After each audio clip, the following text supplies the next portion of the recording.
Hey, what's up, guys? You're listening to the It Takes a Village podcast. I'm Ashley, your host. This is where the struggles are real, the callings are heavy, the kids are sticky. We come together because it takes a village, and this is your tribe.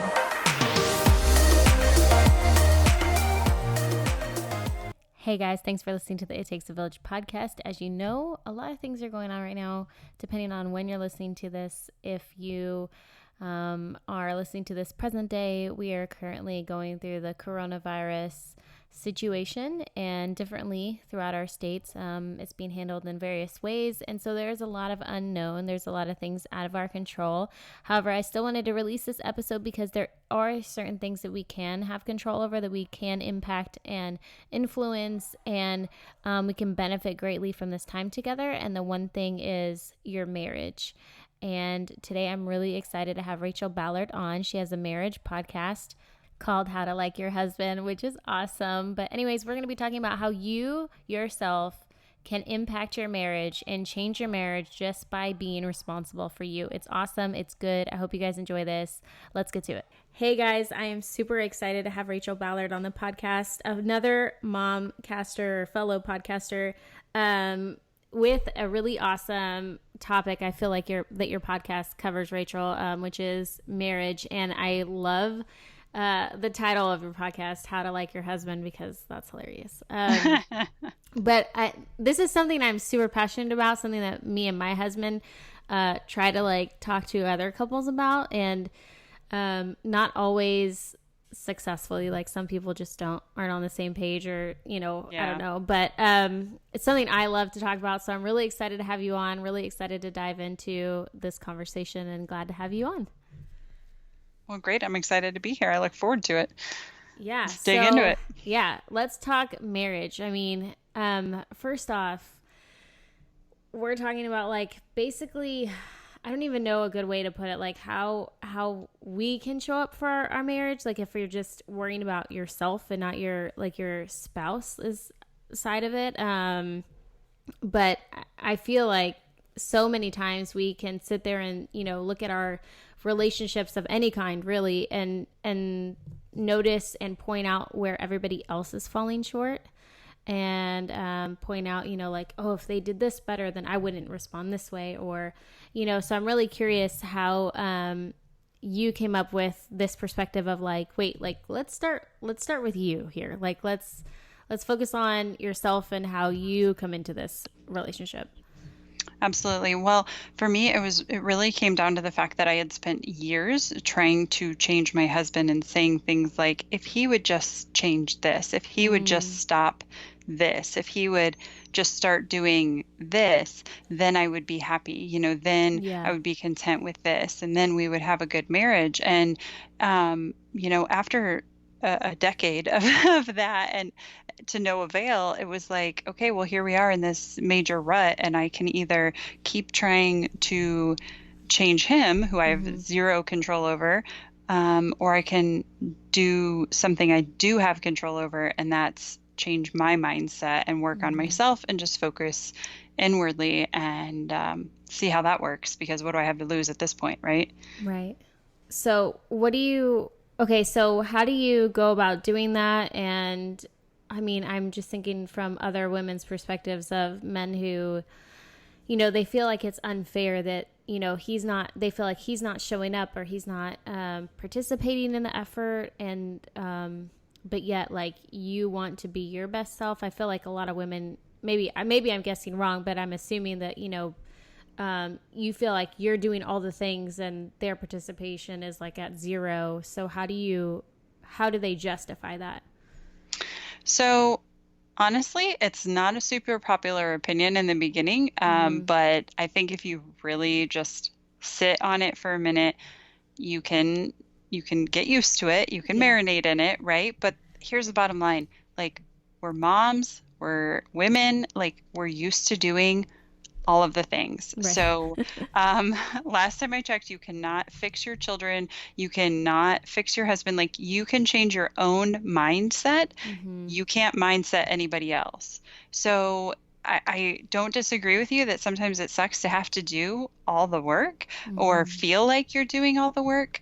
But some version of that, some part of that is because you've put that on yourself, that Mm, expectation on yourself. Um, the fact of the matter is your husband probably does not expect as much out of you as you expect out of you. So, you're mad about expectations that you have for yourself or mm-hmm. that you feel like society has for you. And why do you care? Why do you care what society's expecting from you? Just worry about what you and your husband actually agree is important in your family. And then the other part of that is, we lead by example. We lead our children by example. We lead the world by example, and Mm-hmm. our husbands go along with that. So when I made a choice to focus inwardly on me and just change that, and my husband saw what was happening over time, like he was much more open to that because it was intriguing to him. He could see the positive benefits from it. So, Mm-hmm. that that changed him more than me calling him out constantly or me complaining or me even asking him to change certain things when he couldn't see the benefit from it. The changes that my husband has made simply by watching me make changes are astronomical versus Mm-hmm. what I was getting before. It's a total lead by example mentality. Yeah. I can totally understand and see how that would unfold together. I'm curious as like how did you get into this space of wanting to, really focus on your marriage, and what were like the top things that you were like what was your starting point and what were your plans, and like, okay, I'm going to do this. I'm going to approach this with a new perspective, a new way of handling it. Like, what was your starting point?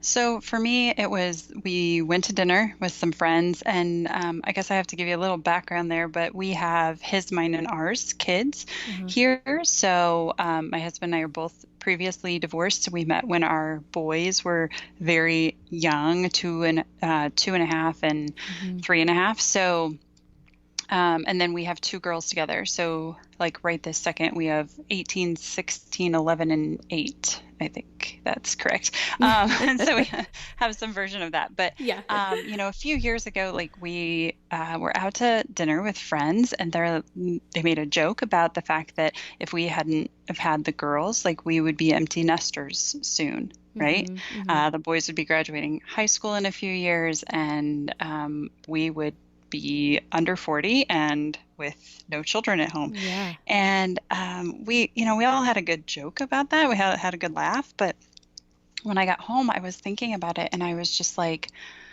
oh my gosh, like if I hadn't had the girls, I could leave. Like I could go I could go have an exceptional life somewhere and like have some excitement and some romance and like all these things Mm-hmm. that were not happening in my house. And it wasn't like it was so terrible. Right.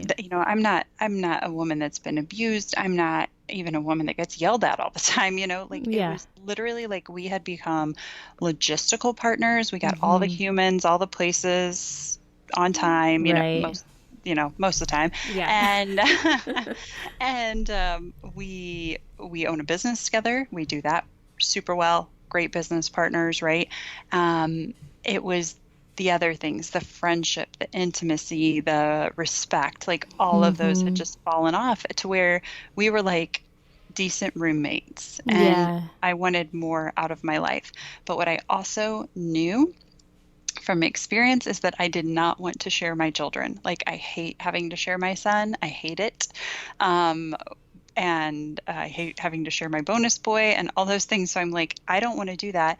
And this isn't so terrible. So I can either spend the next 12 years, because that's how long I had before my youngest leaves the house or Mm-hmm. goes to college, right? So I was like, well, I've got 12 years. I can either like just go along the way things are now, knowing that at the end of those 12 years, I'm going to leave too and find something better, or I can spend that time trying to create something better right Mm. here and Yeah. have it, and have exceptional when she goes. And so I thought, well, I mean, what the heck do I have to lose? Like I'm going to spend this time either way. Why not try something out? Yeah. And so to me, that meant that I needed to do things differently because what I had been doing was not working. Mm-hmm. Like we were in that same roller coaster that so many couples find themselves in, where it's like you're having the exact same argument. Like you could transcribe the argument before you even Mm-hmm. have it. Yeah. There might be a few little details that are different, but literally, like, the words that are going to come out of his mouth, the words that are going to come out of your mouth, like, and it sucks, right? And Mm-hmm. you go through it, and then it's over, and then you have some days that are good, maybe a few that are great, and you even have some sex, and then you're just right back in the same place. You're going back Mm-hmm. uphill, Yeah. and um, I was sick of doing that, and so I just changed my role in those conversations. I Mm. stopped saying the same words and tried different ones, or didn't engage in the way that I had historically engaged in things. Mm-hmm. And in that process, I really focused on learning who I was, because I did not know. I had been um, with with a man, my son's dad, or my husband, like some version of that, since I was like 17 years old. Like this, I didn't really know um, what kind of eggs I like. If are a Right. Runaway Bride fan, Yeah. like Yes. like I didn't know certain things. Mm. And most importantly, I didn't know why I behaved or reacted the way that Mm-hmm. I did to certain things. So, there would be triggers, and then I would react in whatever way. I'm a yeller, so that's, how I would react. And I was raised by yellers, right? So Yeah. that was how my house was growing up. And was how I that was the house I was living in then too. That was Mm-hmm. the house I had at that point. And I thought, okay, now, so why do I do this? Like, do I like this? So I had to like go through all of the things, all of my Mm-hmm. gut reactions to things, and think like, do I like how this feels when it's over? Is this who I want to be? And sometimes the answer was yes. And oftentimes the answer was no. Like, no, this is actually not at all who I want to be. I don't want my kids to wake up be raised in a way where they have to constantly fear being yelled at. I don't want my husband to feel like that. I don't want to feel that way. And that's just one little example, but there was all these things I had to learn about myself to find the contentment that I was looking for. Yeah. Oh my gosh. There's so much good stuff about what you're saying right now. Like, I feel like one thing that I can point out from what you just said was like, people, no matter if it's like your spouse or not, but people match the energy that you have. So like if you're coming into the argument, like they can read your body language, you're like aggressively approaching them, you're raising your voice, then they're gonna meet you where you are, because they already like, oh my gosh, like, like they're ready to go to battle with you because you're already riled up, and they're not just, like, Yes. so I can see, so as I'm like unfolding, okay, like if you're just working on yourself, how does this impact the other person? And that's exactly how, like, if there's nothing for them to prepare themselves for, or like match to your, aggressiveness, or your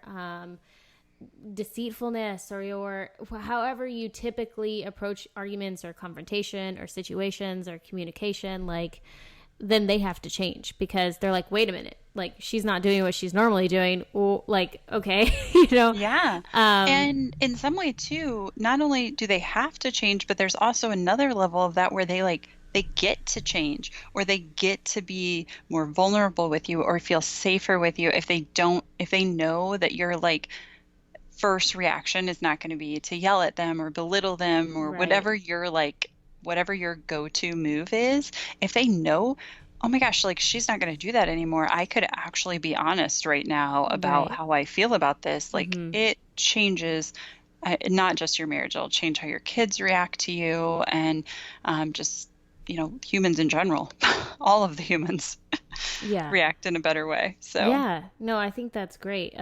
Because especially like you just said, like if you, he's like, whoa, like she's not going to react that way, or to belittle them, or I think that's, especially when it's those repeated arguments that you always have. Which, to mm, be honest, we, like, my husband and I still have this, like, the same argument most of the time, but it's like it gets to be a better version of that because we're learning to communicate better. Yes. So it's like you may have the same argument. Like we're not saying I don't feel like you're saying all arguments are going to be gone, but like No, it's definitely just not. a better version of that argument to where it's like, okay, we can actually talk about this now. We can come like to like Right, it's today's productive. solution. Yeah. Yeah. And so, but I mean, I feel like we were in the same place to where if in previous arguments of the same argument, I would, be the first to point the finger or to blame or to like bring up a certain scenario, then like he's already prepared to do his script to defend himself for those exact things that I've done every single time. And so, Yeah. and that argument can never evolve. It can never change because you're approaching it the same way. That's genius that you brought that up. Genius. Nobody's told me that before. I love it. I mean, I just think it's really good to point out because it's like sometimes we get so caught up, like you said, in the everyday, and we're just trying to keep the little people alive, and we're just trying to keep everything running, and then we forget to focus on the most important roles in the household, which I believe are, begin with your, the husband and the wife, or the couple, or the, whoever the leaders of the household are. Absolutely. And if you're not, then like everything else kind of falls apart. Yep. Yeah, for sure. That's so good. So I want to touch on like not only arguments, which I think you did a great example of like breaking down the positives of like this new approach and this new mindset. But like how also can intimacy and connection help with your marriage as well?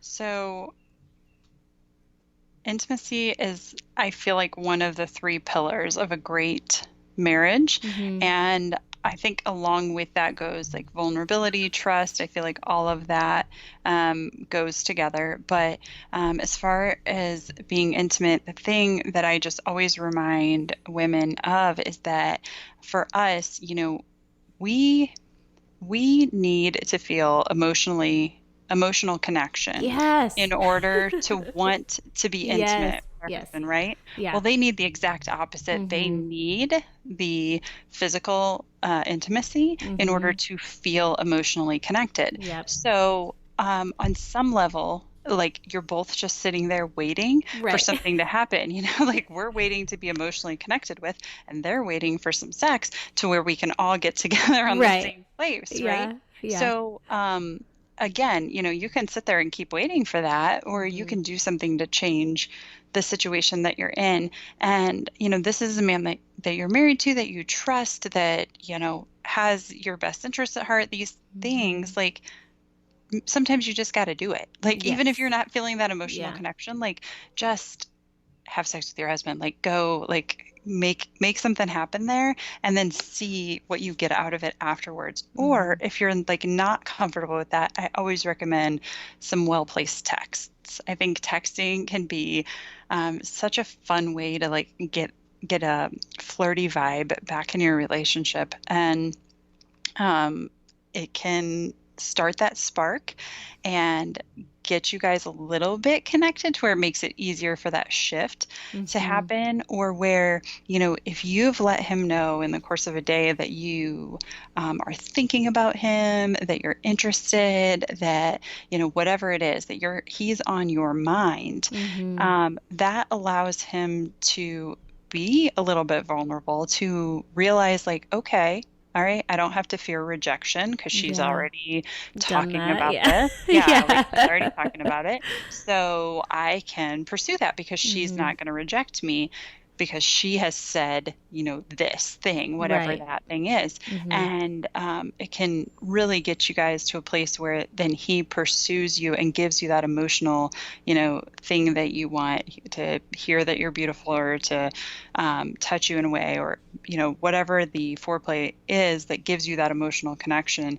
It lets him know that it's safe to do that because you're not going to be like, I'm too tired, or the kid's this, or just no, I don't feel like it, or whatever that looks like in your house. Yeah, I think that's an awesome idea. It like opens the door for like, hey, this is something I want to start doing again, or because after so long, I feel like that's when everybody stops trying and nobody knows how to re-engage or reignite like the connection. And so that's an awesome idea. I think that we've had that conversation here as well, to where I've even said, like, I need to be emotionally connected for you to get to what you want. And like today we haven't connected at all, and I'm at like a 0. So Right. like this is something that, like if you want X, like we need to work on my Y first, because that's how we're gonna get there. And so then he's like, oh, okay, like, and half the time, like, guys, I don't even think that our husbands realize they're not meeting us, because that's not the language that they speak. So like sometimes they don't even realize that they're not meeting our expectations or our needs in that way. Yeah, definitely not. I would Yeah, agree because with you 100% yeah, there. you're like, I'm pretty sure they don't even, They have no idea. right, because that's not something that they need to do to engage in, sex or intimacy. And so like it doesn't occur to them, oh my gosh, like I need to listen to her talk about her day before she feels connected to me, or I need to sit next to her, and so, I mean, I've had those conversations with my husband of like, hey, like, I don't really feel connected. So like, can we sit down and talk for a while, or can we, Right. and What are so, our options right, here? right. And maybe that means that like, and even with the texting, like, I think some people get nervous because for whatever reason, when we back off of our intimacy or whatever, then I don't know, starting it There's again like a feels whole weird. canyon. Yeah, Yes. there's And like a so, canyon there. so Yeah. maybe it doesn't even have to happen that night, but it's like, hey, like you send flirty texts during the day, and then you're like, let's do this for a few days. Like, I want to get back to where we are. Let's do this for a few days, because maybe it'll help you build up, what you need to build up in your mind mentally, because we're all in our heads when it comes to like sex and, 100%. Yeah. and then, so it doesn't necessarily happen to happen that night, but you can be like, hey, like, let's do this for a couple days. Let me like relax, loosen up. Let me like connect with you again. Let's like be like silly or, Yeah, whatever. let's have some fun. Yeah. Yeah, be And I think it's flirty. okay. I think it's okay to like talk to each other. Like, why? Like, I don't know where it comes from that Yeah. we just expect us to like know. And then like everybody, I just imagine like, those movies where you have the woman on one side of the field and the man on the other, and they just know, and they just start running at each other. Like Yeah. that does not happen. Like we have to That is not actually, real life. yeah, we have to actually talk to each other and say, hey, like, this is what I'm missing, or this is my plan. Like, can you meet me where I'm at? And like, let's go from there. Yeah.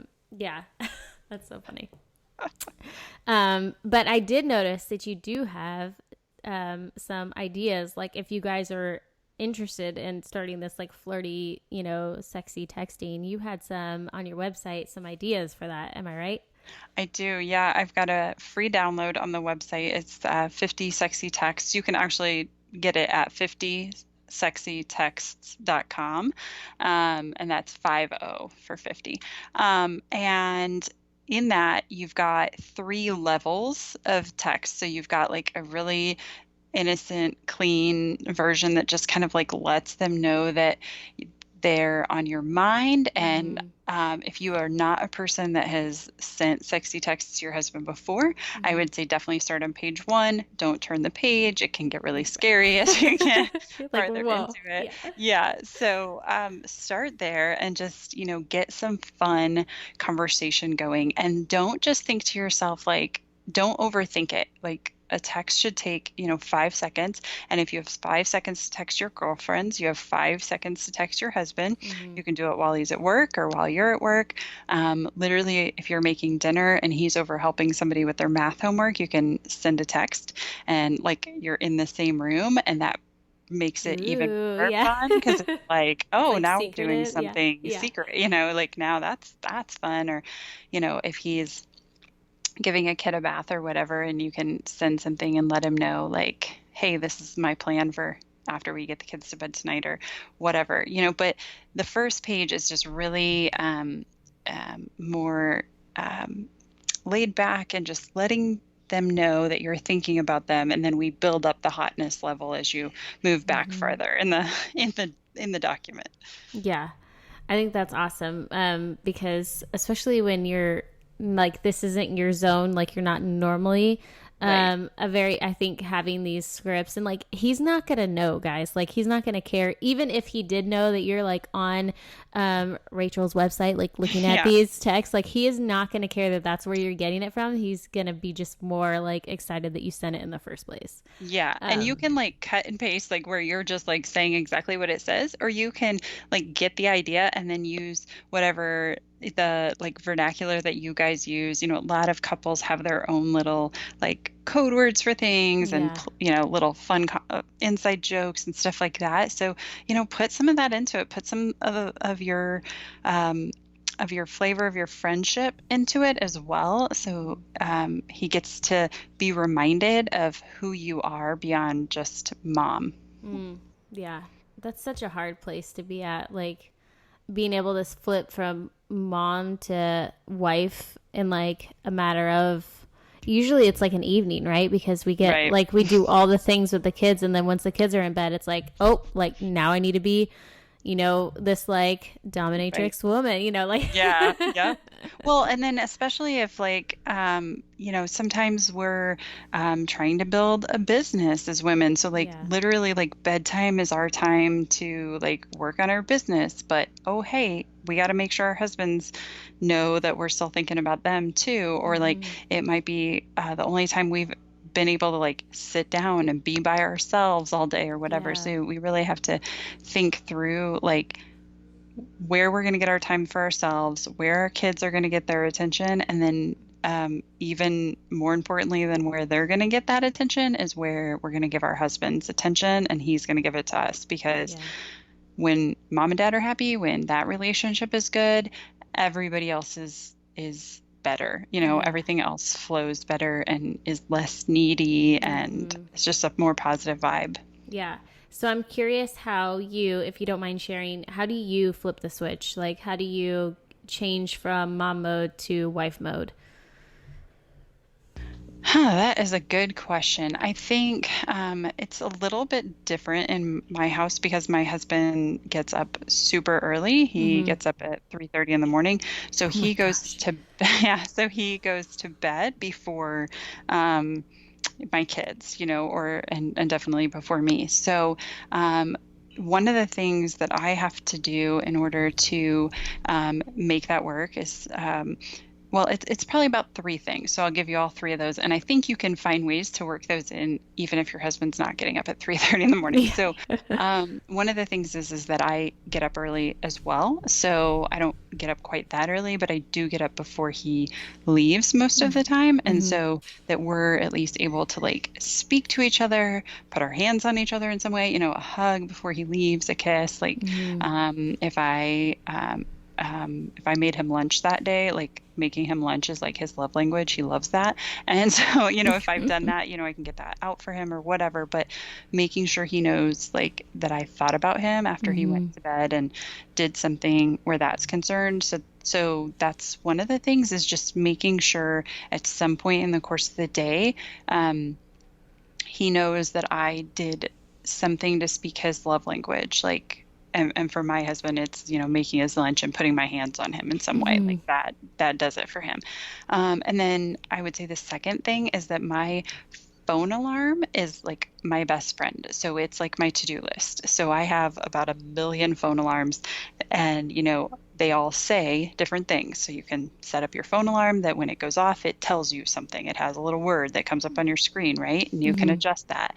And so I will set that to remind me to speak his love language. I will set that to remind me that I want to make sure that we have sex that day, or, like that I don't know, that I need to speak a kid's love language, whatever it is, Right. but I Yeah. have a million of them. And so for me, a lot of times it is making the effort to when I get in bed that night, if it's 10:30, it's making the effort to get in bed, roll over, wake him up and make sure we get to have sex. Mm. And making that making that happen helps all the things just go more smoothly. And Yeah. um, And then the third thing is our date night is a non-negotiable for us every Yeah. single week. Without fail, we have date night. It is the top priority on our calendar, and we move any kid activity if we haven't, if there's no room for date night, we will move anything else to make it happen Mm-hmm. because we need that time, especially with like weird schedules to be able to connect. And so Yeah. that is time just for us without talking about kids, without talking about our business, to remember who Mike and Rachel are and Mm-hmm. why they like each other, and to make memories and inside jokes and laugh together and just connect Mm-hmm. separately from all the other things. And to all your listeners who are going to be like, well, it must be nice to be able to go out once a week. I'm not telling you that it's like when you're dating and you're going to dinner. I'm saying like, sometimes, in some seasons of life when your kids can't stay home alone, it might be a walk. It might be your kids are at soccer that night and walk around the field holding hands, like while they're Mm, yeah. doing what they're doing, you turn it into a date, right? Or it's like avoiding the divide and conquer and Mm-hmm. going together whenever you can. We bringing board games and like playing Mm-hmm. something while they're doing gymnastics or whatever.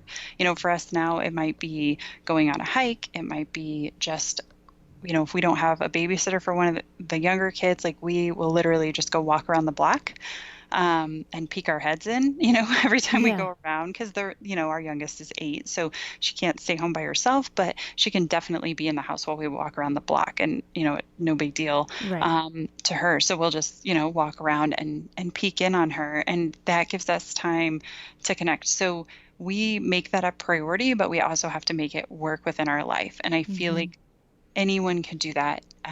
Even if you have to stay home, um, and do it after bedtime. I know you're tired. I'm freaking tired too. Like we're all tired, but staying up an extra 30 minutes to spend time with your husband, is you're not going to be any more tired than you Right. would be if you'd have gotten that 30-minute sleep, right? Like 30 minutes is not going to change your world as far as sleep goes, but it will change your world if you're connecting with your Yeah. husband in that amount of time. Right. Especially if that accumulates year after year after year. And then Right. that's when, I mean, you just see people fall apart and it's like, why? And the only thing they have to say is that it's because they grew apart or they, Right. yeah. Spent so much time staring at their phone at night Mm-hmm. that they could have just been, you know, talking or playing a game. We're game people, so I always go to that. But like, whatever your thing is, like Yeah. cooking together or just hanging out and laughing and watching a show or something, so you have Mm-hmm. like some common interest. Like it can be anything. Yeah. It just has to be something. Yeah, I love that you mentioned the walking around the soccer field holding hands together because there's my kids are in lots of sports and I have seen so many parents, they put out the lawn chair at practice and they're both on their phones separately and Yeah. I'm like and so when you said that I'm just like I could picture all those couples, I'm like, wow, what if they Yeah. put the phone down and just went for a lap around holding hands like Yeah. how impactful like would that be? I don't know. And just for your kids to see that See that. Yeah. and even though I feel like a lot of people would or immediately like maybe the introvert in there was like shuddering, but like, when you're worried about what other people think, I would have to say like, well, they're not the ones in the marriage that you're in. No. And And yeah. yeah. And let's just be honest here, like anybody that is looking at you walking around a soccer field, like holding hands with your spouse, if they're thinking anything, it's that they're jealous that Yeah. they're not doing the same thing. Like Right. there's nothing else to think about that. Right. Like even if that jealousy is showing up really ugly and they're like, oh, how ridiculous. They're like attached to whatever. Like Right. they My wish they marriage had is going to that. be better Yeah. than yours. Yeah. So Right. Right. I mean, I want to remind people of that because I feel like, when it comes to we're just so afraid of I don't know for what reason, but what, people think and a lot of the times people aren't even paying attention to you. No, people don't care about you. I've worked out at, like I'm doing like lunges during my kids like football practice. Like Yes. I'm just like if I'm going to stand here, I'm going to be productive in some way. So like, Yeah, I'm the same way. I'm doing something and usually like people look at me and then I'm like, well, like I'm going to be I'm the one that's gonna have the better looking butt, so I don't care. Yeah. Yeah.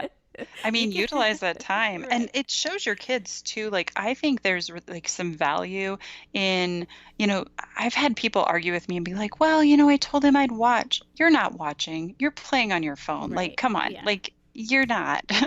So let them see that you're also a priority to yourself and that, Mm-hmm. dad is also a priority to you and maybe the top priority. I mean, in my opinion, my husband is the top priority for me because when that's the case and when I'm his top priority, our kids' lives are so much better. Like all the things work better and we're teaching them how to have a great relationship with their future partner. And so I will never apologize for that to my kids. And they like it. Like it makes them feel safe that they don't have to think about us arguing Mm-hmm. anymore. They don't have to worry about any of the things. They don't have Yeah. to worry because they know that we're solid and that we're putting work into that and making that effort. And it just makes them really comfortable. So if that means that we don't watch every gymnastics practice, like they just don't even care. Our kids get to pick like,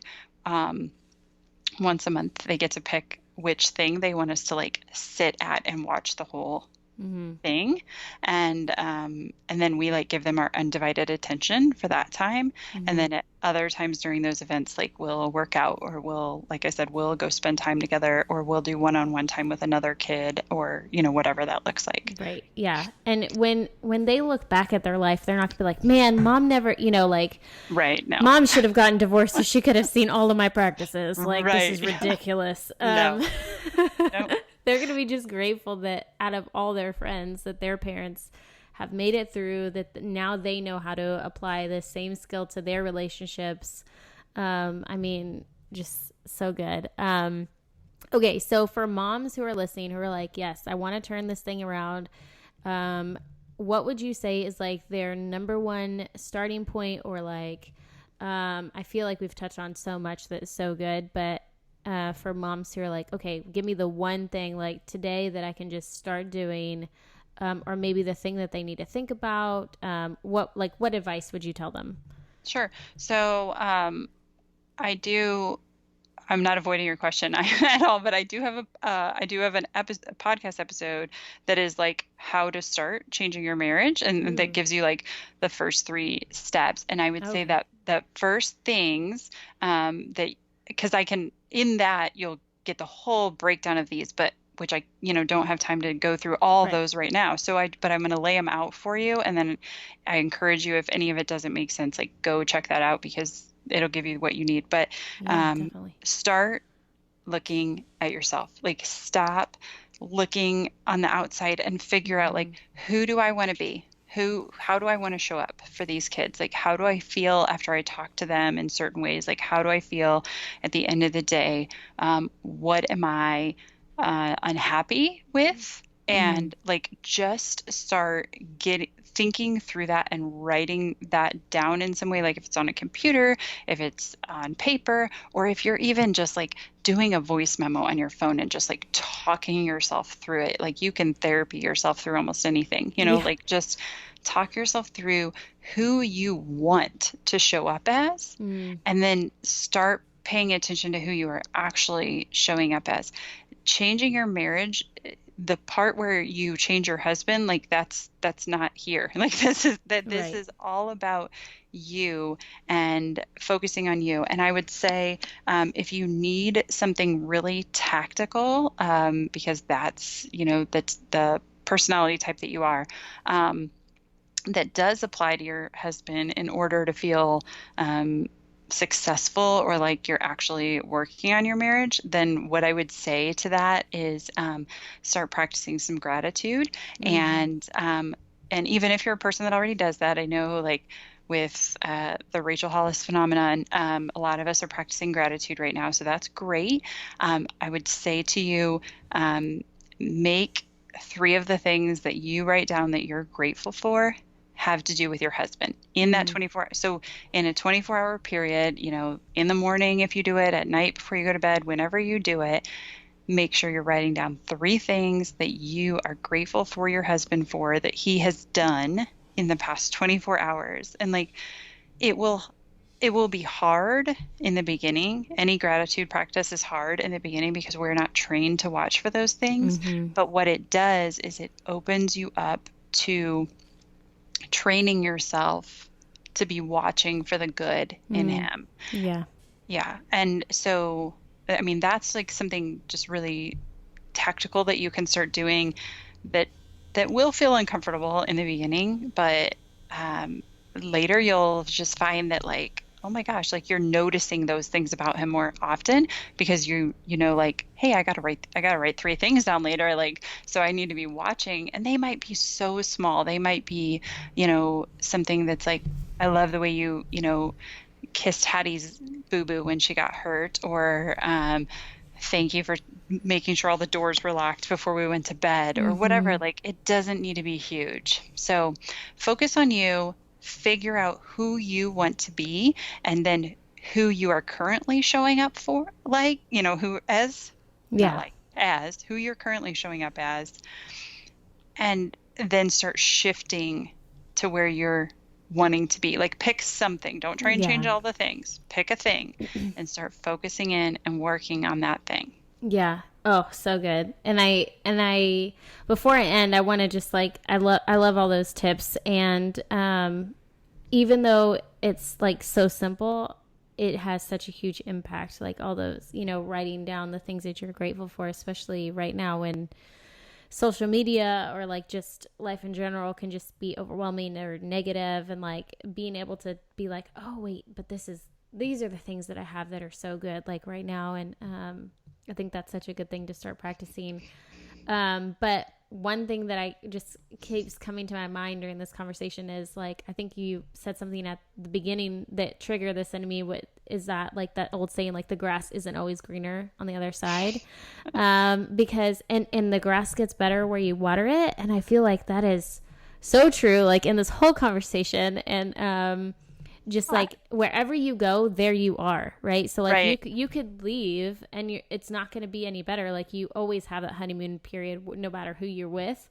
But then there you are, like with your same approach to the arguments, with the same approach to, you know, this or that intimacy, right? Because you haven't changed, right? I always say the grass may be greener on the other side, but it's just as hard to cut. I mean, you know, like it might look better, but it's still, you're still dealing with the same thing. You still got to deal with weeds. You still have to mow. You still have to do all the same amount of work, right? I feel like we could walk away from this conversation with like at least 20 different grass related memes about relationships. Strange path we've gone down. Yes. But I mean, it's true, and it makes it easier to visualize. But I couldn't agree more. So I love that we're having this conversation. So good. Rachel, before we end, is there any other things that you want to leave the listeners with, or any questions you have for me that you want to like this is the time to let them know where to find you and all that stuff. So yeah, if you want to let us know. So Mrs. Rachel Ballard is my website, and you can find all the things there, all podcast episodes for How to Like Your Husband, and the free texts. There's other free downloads within the other podcast episodes that I have out. So lots of good resources there. I'm also on Instagram at Mrs. Rachel Ballard, and we have an amazing, amazing Facebook group, How to Like Your Husband Facebook group. And that's a private group, and it is like the perfect place to come to hear someone say, me too. I've dealt with that too. Yeah. I've struggled there too. Here's what worked for me. Here's what didn't work for me. Here's where you can feel comfortable because, hey, by the way, you're not the only woman on earth that is dealing with that particular thing.